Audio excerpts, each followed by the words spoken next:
All right, good people, here we go.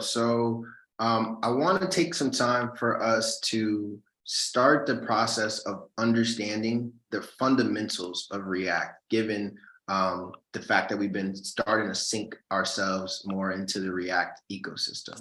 To do that, what we're going to be doing is we're going to actually be making use of the React Dev website. And the React Dev website is essentially the documentation for React from the perspective of the engineers that made the React library itself. You might have heard about things like Next and all these other things, which Next is a more advanced library for writing code in React, but the React library itself has documentation about how to create applications in React, and it has a very helpful set of tools and resources for folks who are learning. So you might want to add this to your own resources for studying the react.dev site. And what we're going to do is just talk a little bit more about React from the context of full projects. Like, how does a project working in React actually get stood up? What are the files that are important to have? And how do those files correlate to the experience that engineers writing JavaScript code that turns into a React site have, right? So to do that, we're just going to go ahead and just do the learn segment in the React website here. There's two sections in the learn page that you can follow along with yourself, right? The first one is like the quick start guide, which will tell you all of the most important things that you need to know in order to start working with React. We've already kind of done many of these things, right? Created and used components, added CSS, displayed some data, right? Talked about conditionals and lists and whatnot, added event handlers, and talked about things like props and state and how we use data, right? But let's say you're going at this from the very beginning, you're not quite sure about React. You might have just written your first bit of HTML code and you know how to build an HTML, CSS, and JavaScript site, but you might not know, like, okay, well, how do I actually do all that in React? Well, this guide on the React Dev/Learn will walk you through it from the perspective of creating your first couple components and how that works, right? So you could just literally scroll and it adds new components and stuff to for you to start. The thing is that what this is not going to do the best job at, I should say, is walking you through the process of moving from HTML to this, right? And that's why we didn't necessarily use this resource for that part. The second resource that is on here, though, I think is real helpful and will be a great jumping off point for our conversation, which is how do React projects, like if you're building an actual project in React, what are the types of tools or what are the types of files and the types of experiences of a React project that are important to know when you're creating React projects, and irregardless of what tool chain you're using, to know how React at the end of the day does what it needs to do for us in JavaScript, right? So to do that, we're actually going to follow along with the tic-tac-toe React tutorial. And so what's cool about this is, let's say you built that tic-tac-toe game in JavaScript, HTML, CSS, you learned how to write the HTML, you learned how to style the board with CSS, and you learned how to even maybe sync the JavaScript up to manipulate events on the tic-tac-toe board. Well, this is going to help you do the same exact thing, but from a React context, a React standpoint. We've worked on some tic-tac-toes on this page before, so you might be familiar with the tic-tac-toe game that we built. But at the same time, it's helpful to look at other examples of code that might be doing things in an alternative way. And in many cases, if you compared the logic of how they set up the tic-tac-toe game in this tutorial versus how we set it up, you'll see some small differences. But albeit there's differences, there's still a lot of really interesting things to understand about the JavaScript and the React part. So we're going to just use this as a jumping off point. So let's pretend for a second that we are building out like a tic-tac-toe game. And here you could see kind of like how that game might be structured on the right-hand side, right? Players could make moves on the board, right? It'll tell us whose turn it is, right? And eventually when a player wins, it lets us know who won, right? So the reality is that building a tic-tac-toe game requires a good amount of knowledge on HTML, CSS, and JavaScript, right? The thing is that knowing how to move from the regular HTML, CSS space to JavaScript, and then from JavaScript to React are two big moves, right? And we've talked a little bit about that for the last couple of sessions, how we move from just regular HTML, CSS to JavaScript, and then how we move from JavaScript into just React-based code. But what we're gonna look at today is actually a more sophisticated JavaScript implementation of tic-tac-toe that uses a complete React architecture to build out our entire application, right? To do that, there's a couple ways that you can go about it, and we might kind of jump back and forth to see things from the perspective of kind of this final application, but also if you scroll down this page, they actually walk you through it kind of step by step, right? So here's what we'll do. We'll start actually with the first step of the tutorial. And then after a while, I'll probably hop back and go, and then we could take a look at the completed code to just walk through a more thorough code review. So here's what we'll do, right? If you follow along and you want to do this on your side too, just go to the React Dev page, the Learn section of that page, and scroll to the part where it says Set Up for the tutorial.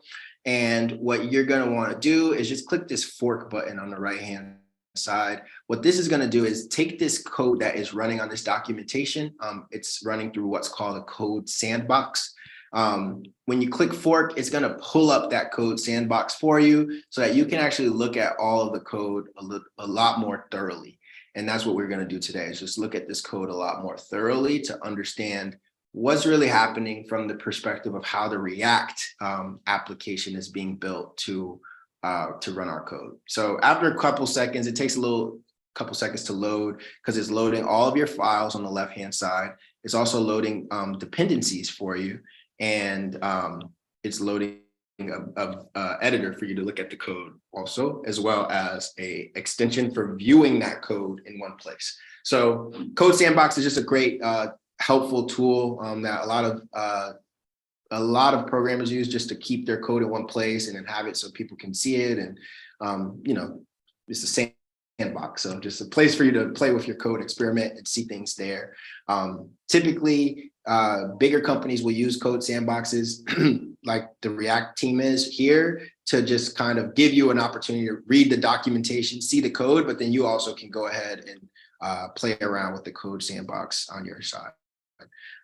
So cool. If you're ready to rock with me, just give me a thumbs up. If you're going to follow along, that's cool too. If not, just follow along with me. That's all good. Just give me a thumbs up so I know that y'all ready to rock with me. And that will be good. Real helpful for your boy. All right, great. That is nice to see so many folks ready to go. All right. So we've talked a lot about the process of moving from a regular HTML and CSS application to a React application. So what we're looking at here is an example of us creating a React component, right? So remember, a component is a function that returns some JSX, right? JSX is just a syntax for us that allows for us to write what we would normally try to write in HTML, but in JavaScript, right? So in this case, the JSX that we're looking at here is this button. And this button, as we highlight over it, and this does this in VS Code as well, if you write the JSX and you highlight over it, it will show you, hey, this is actually JSX, right? This is a JSX intrinsic element called button, right? So it's not an HTML button, but it is a JSX element, right? The reason that that's important is because React is all about JavaScript, right? But what we're going to see in a little bit is that you can't get away from the fact that we're using HTML at all, because you need the HTML. But what React does is takes our JavaScript code, takes these functions, takes this square component, and then turns it somehow into an actual component, visual component that we can see on this like fake little browser here, where I don't know how I just like lost it that fast. That's A little embarrassing. Well, there it is, right? So this component right here. There you go. So here's what I want to do, right? Because what we're looking at is an example of a React application that was created using a tool chain called Create React App. Create React App is a particular tool chain that was used to create, it's used to create development environment React projects. So like I was getting at a little bit earlier, it's not common that you're going to start writing your code for React yourself from scratch using kind of HTML, CSS, and regular HTML, CSS, and JavaScript, right? You have the option to do that, right? You have the option to inside, and let me see if I can pull up actually the React code that we were working on before while I'm making this example so y'all can see what I mean. But you have the option to determine how you're going to start writing your React code out, right? One option you have is to just use the React libraries in your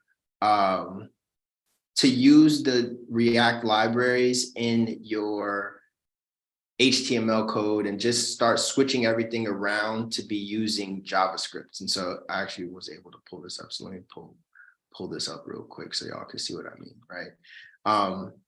So let's say like in the way that we built our tic-tac-toe before, right?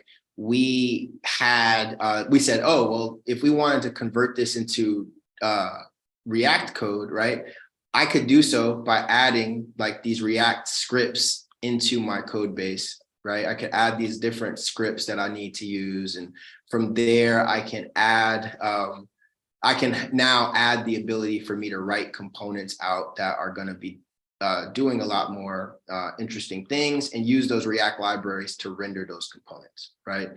Long story short, React really requires us to do whatever it takes for us to get the React library in there so that we can call this render method, use JSX, and then put the JSX inside of our HTML document somehow.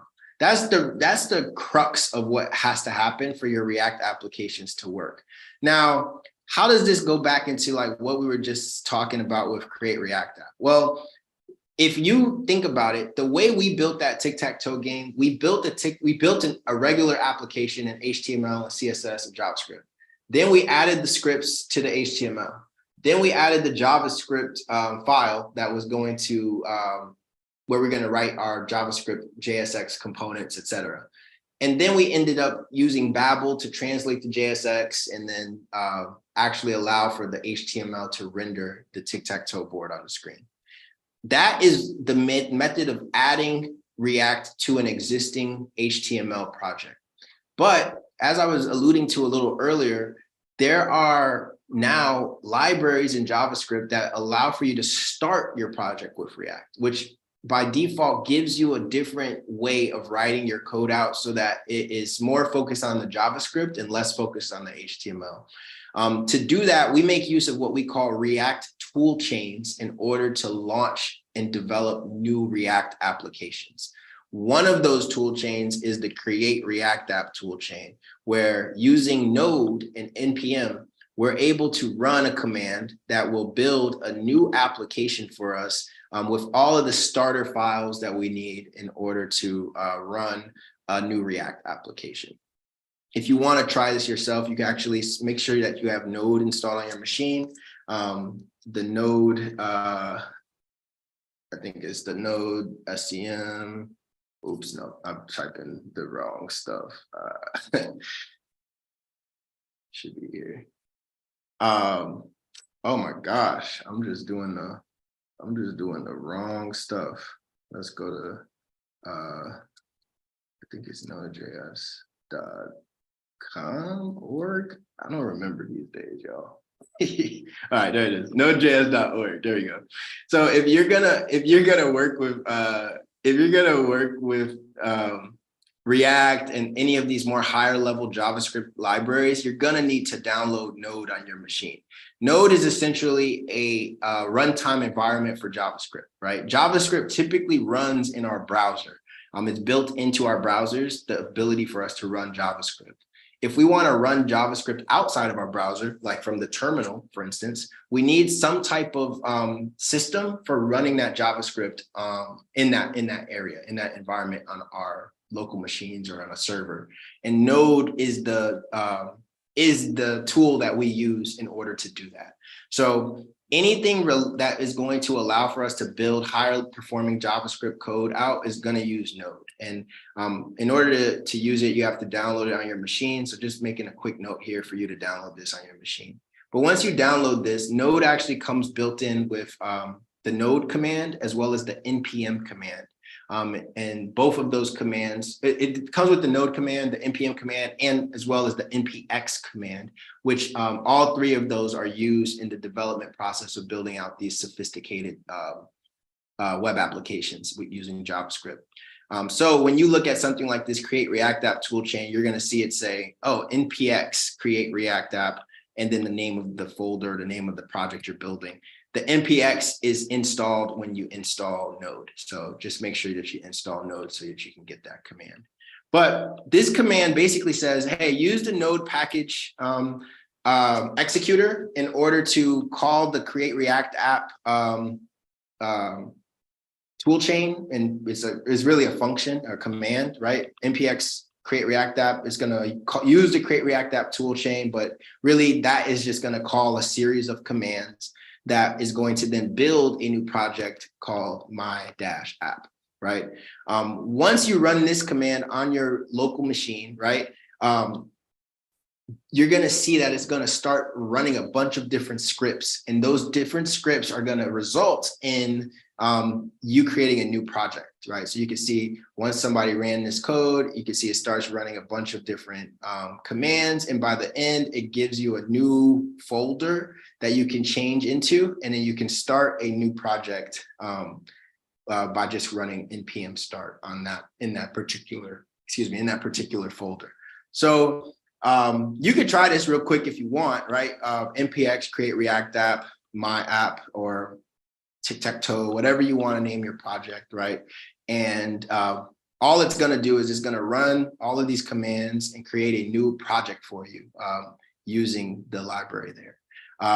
Create React App is one tool chain that people have been using in order to start React projects from the standpoint of the JavaScript necessary to write React.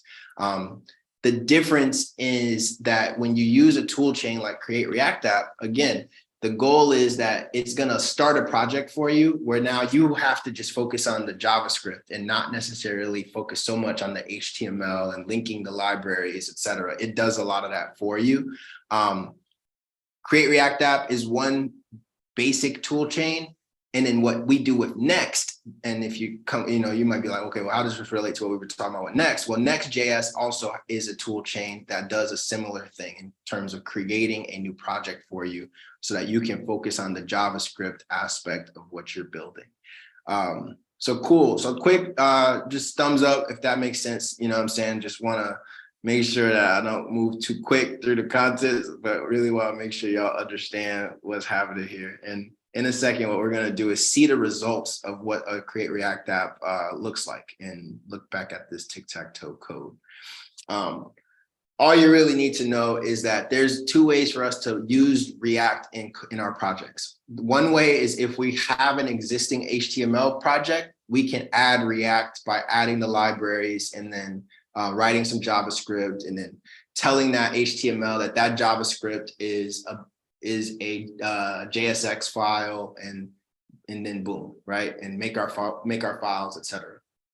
The other way is for us to use to start a new project altogether, a completely new project, and use these tool chains to build the project for us so that we can start writing the JavaScript, JSX and stuff that we want in order to build our application.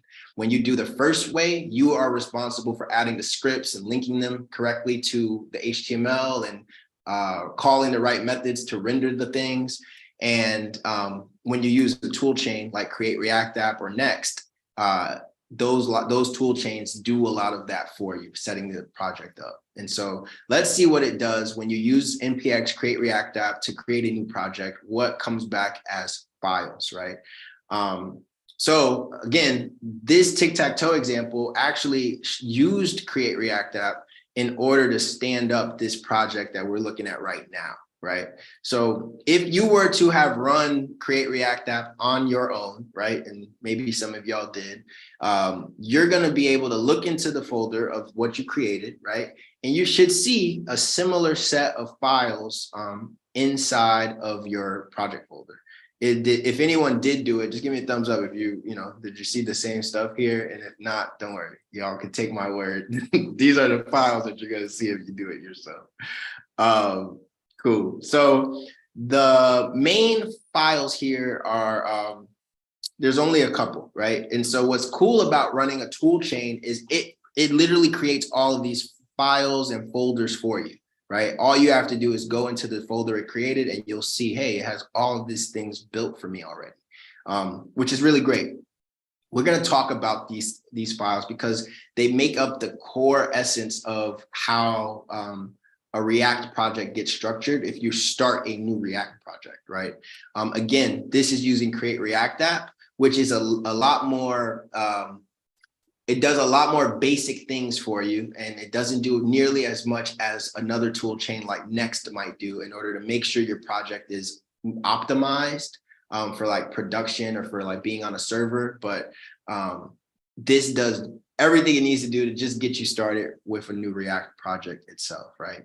So we're gonna just walk through these files real quick, and I'm gonna break down to you what each of these files are gonna do. We're gonna hopefully see, and you're gonna make that aha moment where you see, well, how does this React project get structured so that it actually, we could just use this React project structure to build our code out and not have to worry about HTML.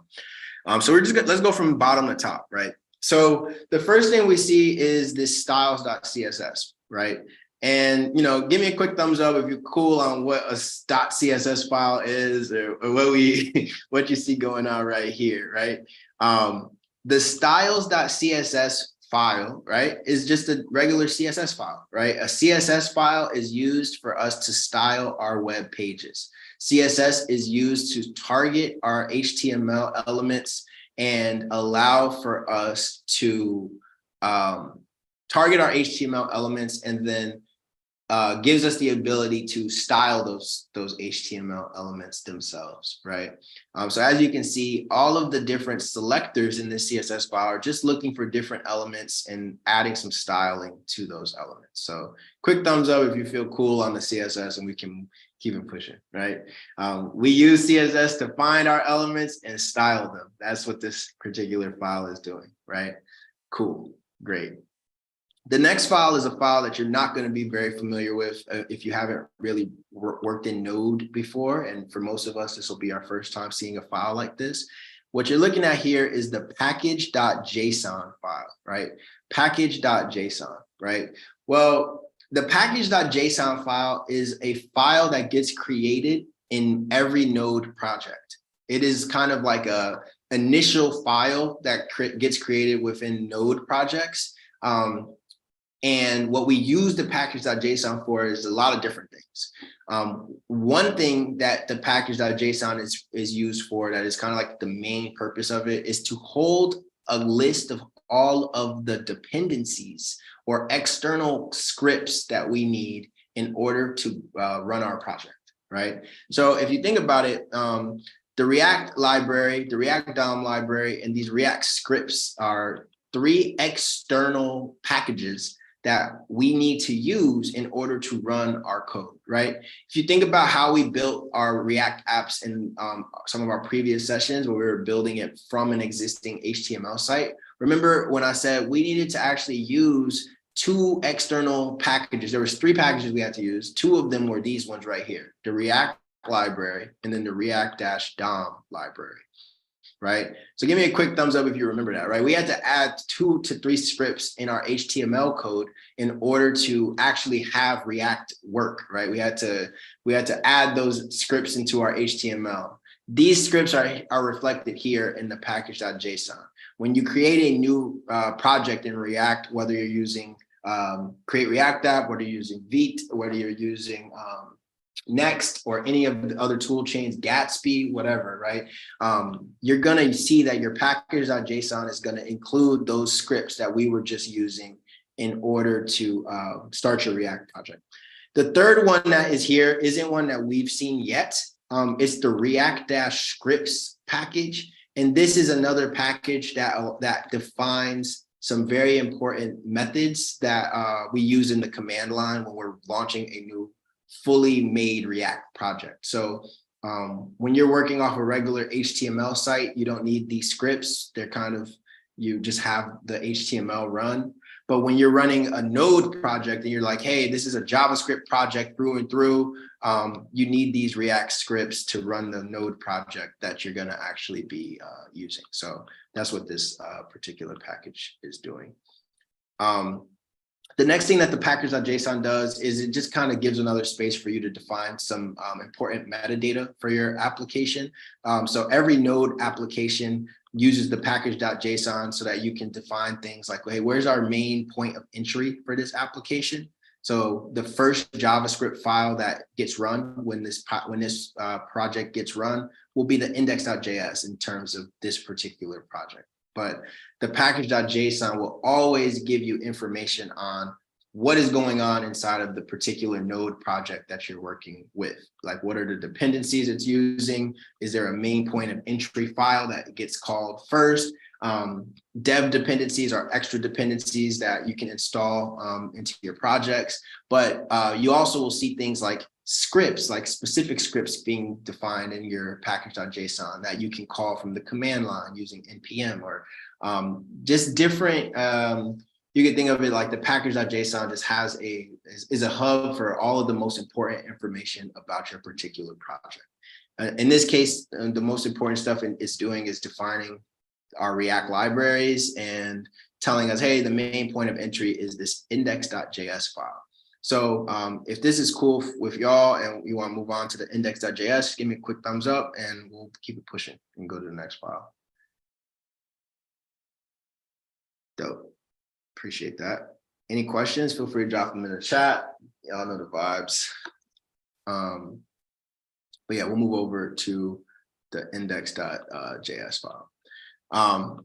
So clearly the index.js file is told by the package.json that it's going to be our default file, right?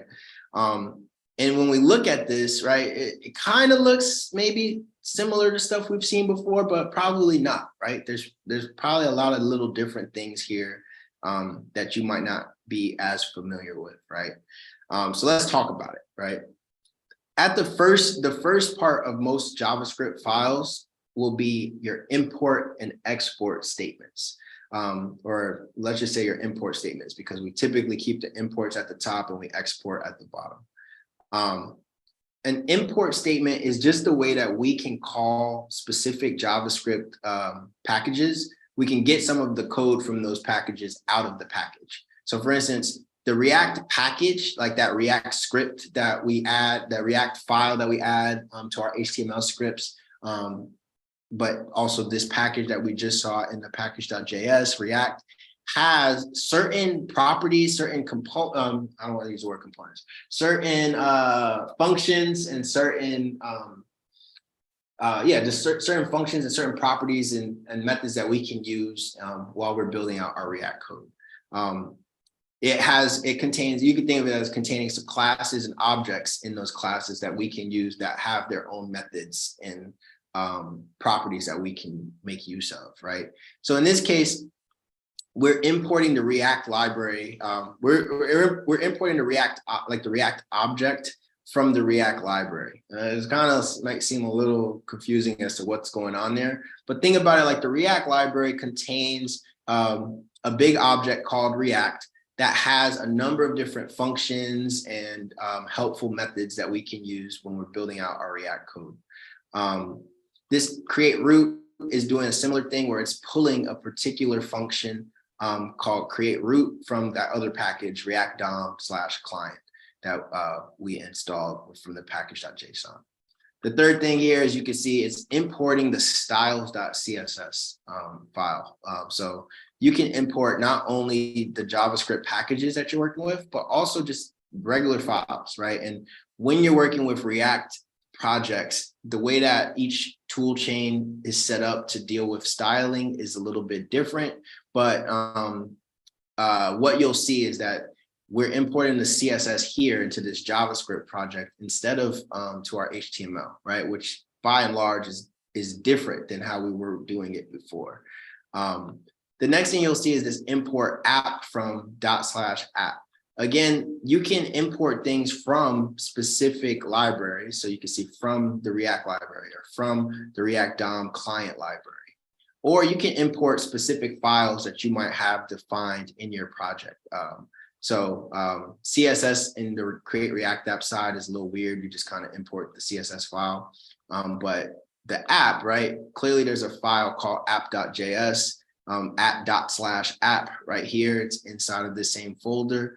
And we're just grabbing that component, the app component from that particular file. Next, you see a little bit of code going on here. It looks like we're grabbing, it says const root, and it says create root, document, get element by ID, root, right? So I'm sure you might be able to imagine just reading this code, what's going on here. But just for the sake of clarity, what's going on is that we're using the JavaScript document object model to find an element with the ID root. And then the React library, the React DOM library more specifically, has a function to create a new element in this document, basically create a root for our React project, let's say, right? And we use that root to then render this set of components here. The strict mode is really kind of something that gets put into Create React App projects in development mode to just to be a little bit more, it kind of monitors your code for specific code patterns and little errors that it will prompt you with. It's not as necessary. So what I might do is just delete it for now, just so that it's a little bit easier for us to read what's going on here. And as you can see, everything should still load. Okay, should still load. Okay, yeah, right. Basically, what this code is doing is creating a new root in for our React, and then rendering that code to our rendering that particular code to our screen. This should seem a little similar to what we've been doing, right? Which is using the React code to render a component to our screen. So if I go back to maybe like our tic-tac-toe, for instance, right at the bottom here, you can see we were using the React DOM script to render a component to a particular location in the DOM. This line is essentially doing the same thing that that this set of code is doing here, except it is doing it using some more packages and some more libraries to make it so that it's all JavaScript. Going then to like the app.js, right? This is where we see, hey, we have this particular function called square, right? This is a component, right? And that square is returning some JSX. And because the app, right, the app.js component is responsible for, because we're calling in our index.js, this app component, and we're rendering the app, whatever's in the app component, right? That means that, hey, because we're actually exporting this component called square, and because we're actually exporting this component called square, and that component returns this little bit of JSX, we're actually going to see that JSX on the screen here. And that's why now when the code gets rendered, we clearly are seeing this square here, right? If I were to have this return statement do something different, right, it would show whatever else I put inside of this component as well. So those cover the kind of the first 4 files that we see here. The next thing we see is this public folder and an index.html file inside of that folder. Give me one second. Sorry. We see that public folder, and inside of that public folder, we have an index.html file. And here's where really kind of all this comes together. And hopefully this makes a little bit more sense when you see all of these things in one place, right? So if I open up this index.html file, right, all I'm looking at here is a pretty standard HTML file, right? I could close some of the stuff up. Y'all see, right? Doc type HTML declaration, an HTML folder, HTML, excuse me, I'm so sorry. An HTML element, right? And the HTML tags and the HTML element. And inside of those HTML tags, we have the head and the body, right? I've been belaboring that point over and over again, right?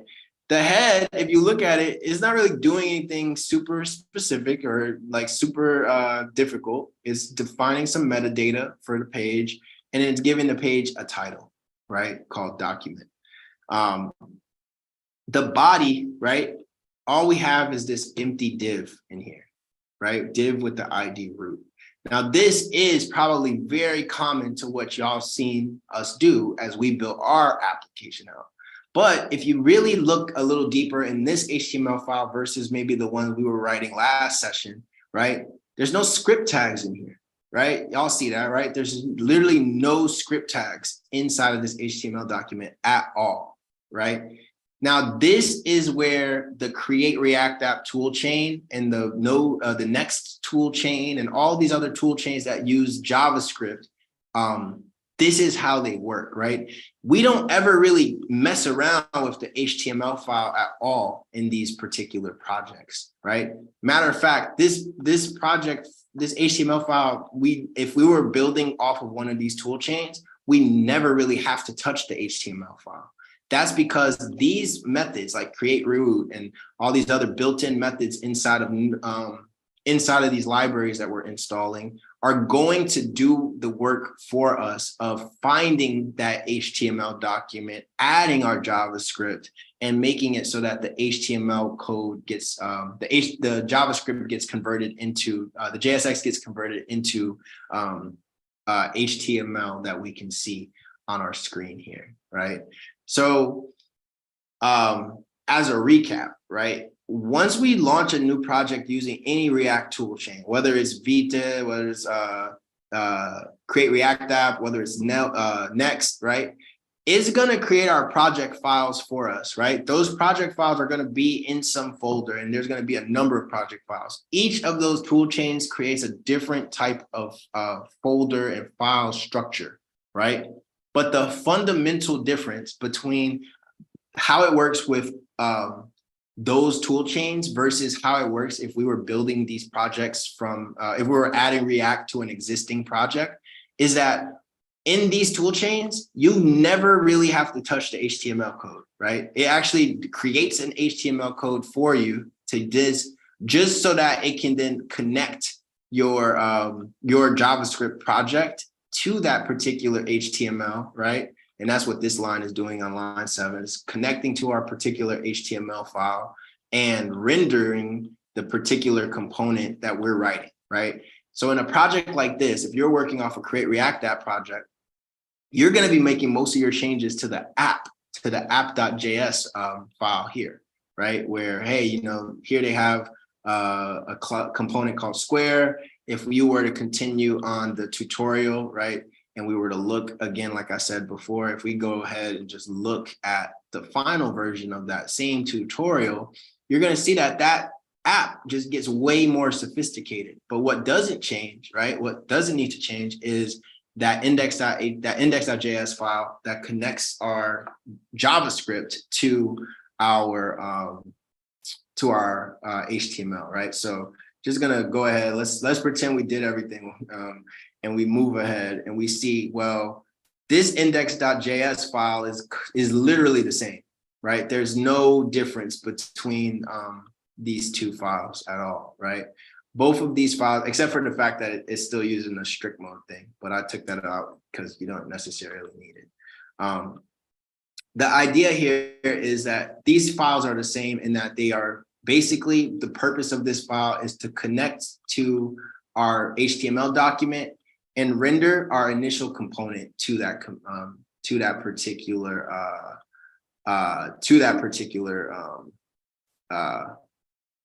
HTML document, right? So in this case, right, the component that they're rendering is a component called app, and it's located in a file called app, right? So if we go now to the app file, you're gonna see that the difference really is that there are a lot more JSX elements and components and JavaScript logic being written out in the app.js than there were in kind of the starting point of this tutorial.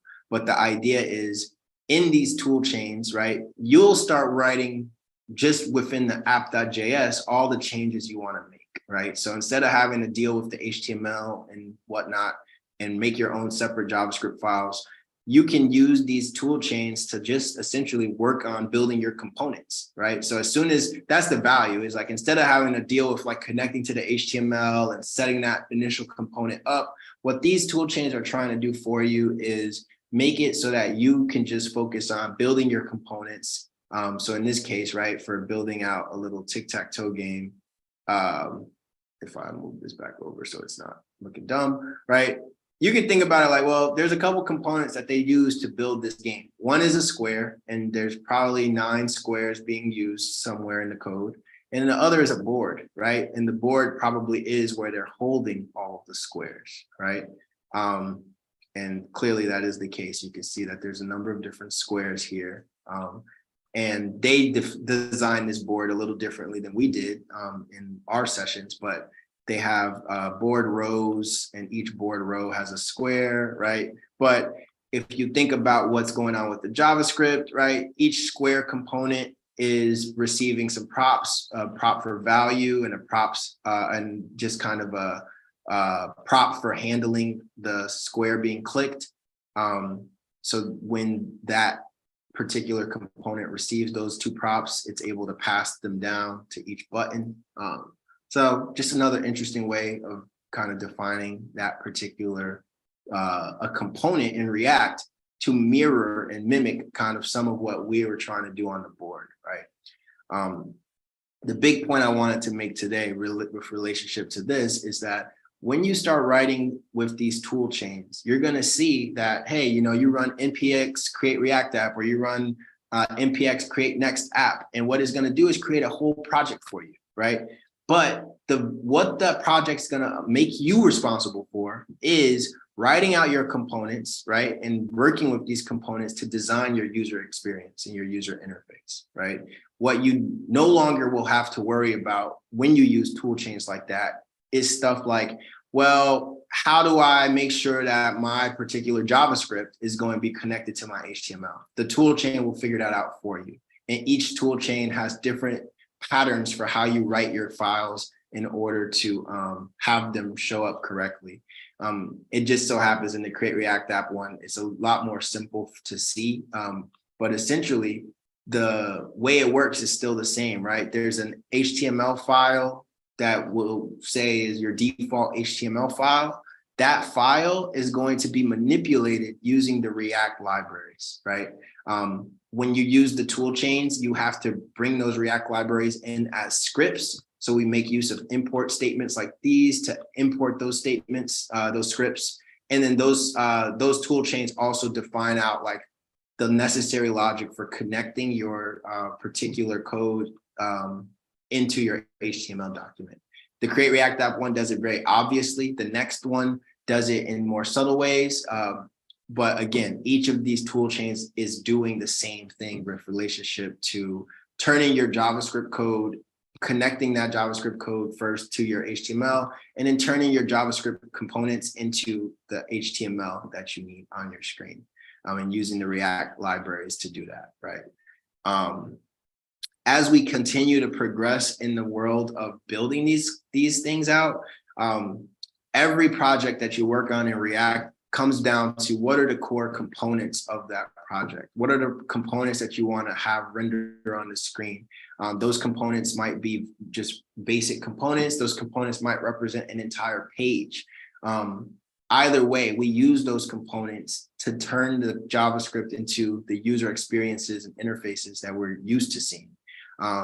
And these tool chains make our life a lot easier, because instead of having to start from an entire HTML project and then start focusing on our components, we can just focus on our components from the jump and not worry so much about the HTML file, connecting the HTML file, etc. By doing that, by working with a project that uses JavaScript first and foremost, you're going to start seeing some very interesting JavaScript being used, like things like these import statements to import particular libraries. Of course, you're going to continue to see these JSX components, and we're going to continue to make use of some of the React library functions in order to do things related to like state, right? And keeping track of like what's going on in our components. And then other like JavaScript things like, you know, array methods, et cetera, right? All of that still stays the same. But hopefully you see that if you're going from an existing HTML project and adding React to, hey, I'm going to just use React and build a new React project, which is what we more commonly use nowadays when we work on projects. There's going to be a little bit of a difference in terms of what files you're going to see those projects use and how we start those projects up. So yeah, fam, if that makes sense, just give me a quick thumbs up. That was my big long-winded takeaway for today. But I wanted to show you this from the context of the Create React App library first, before we kind of dive into Next, which we'll talk a lot about in our next session. But you can trust me that like what Create React App is doing very basically, Next is taking to the next level. No pun intended.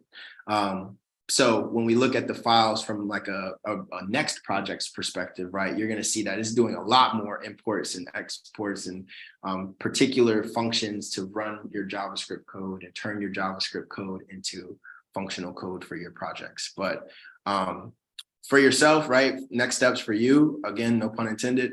If you want to walk through like, hey, you know, I want to build this game in React and maybe you don't know how to do it, you can follow the tutorial here. But again, this is going to just talk to you more about the fundamentals of React. That's what this particular site is good for. What we're going to be focusing on moving forward is more of on the Next side, right? Building out applications in Next, and then using the Next.js toolchain in order to create and start launching projects of our own using Next, right? And so Next just does a lot more for us, has a lot more built into it to make our applications, like I said, a lot more robust. But underneath the hood, right? Underneath the hood, we're going to be utilizing some of the same principles that we were just talking about in what Create React App is doing, right? Connecting our code, JavaScript, to our HTML documents, and then writing components that have these things essentially structured into them, like the logic structured into them, to make it so that these JSX components eventually get rendered onto our screen, and also, you know, are able to create the experience that we need for moving from page to page and doing a lot more interesting programmatic stuff. So yeah, y'all, that is it for today. I appreciate y'all's time and attention.